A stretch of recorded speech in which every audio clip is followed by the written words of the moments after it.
Et avant de poursuivre avec des conseils pratiques, si vous êtes impacté, nous recevrons le porte-parole de Testacha dans un instant.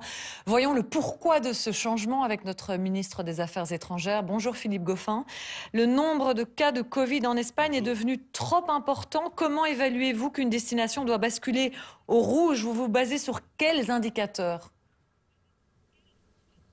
Donc en fait, les indicateurs ne sont pas ceux du service public des affaires étrangères, mais c'est la Céléval qui fixe les critères. Donc c'est ce groupe d'experts avec également des représentants de la santé qui, sur base des chiffres communiqués par l'Europe, les chiffres communiqués par les pays eux-mêmes, considèrent que tel ou tel pays ou telle zone de pays doit être classée en vert, en orange ou en rouge. Malheureusement, actuellement, les chiffres de l'Espagne ne sont pas bons et donc on est à au-delà de 100 contaminations pour 100 000 habitants. Et donc la Céléval a considéré que l'Espagne devait passer au rouge. C'est vrai qu'en début de période estivale, nous avions annoncé le fait que voyager, réserver un voyage présentait certains risques puisque la situation de la pandémie évolue malheureusement en Espagne pas très positivement pour le moment, ce qui n'est pas le cas de la Belgique où les courbes sont pour le moment favorables. Et donc sur cette base-là, les affaires étrangères publient l'avis de ce groupe Céléval. Et donc malheureusement pour le moment, l'Espagne est en rouge, sauf Tenerife qui reste en orange. Cette augmentation de cas est due au fait que l'Espagne a ouvert grand ses portes aux touristes cet été? Évidemment, ça, c'est difficile de poser un jugement par rapport à cela. Simplement, on constate les faits.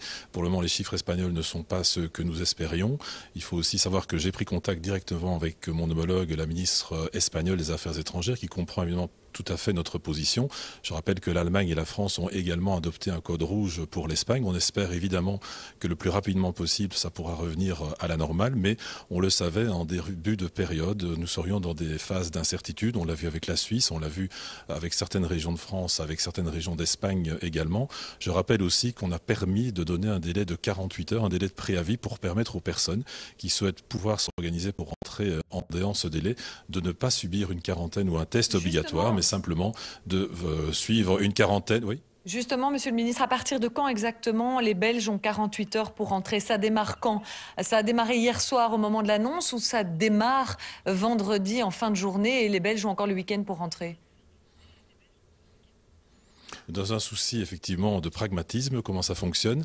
Les annonces sont faites le mercredi aux alentours de 16 heures et on donne un préavis de 48 heures pour permettre aux personnes qui ont la capacité de revenir, la possibilité de revenir en déant les 48 heures. Ça veut dire concrètement vendredi fin d'après-midi. Si les personnes savent rentrer vendredi avant la fin de l'après-midi, eh bien ne devront pas subir une quarantaine obligatoire et un test obligatoire.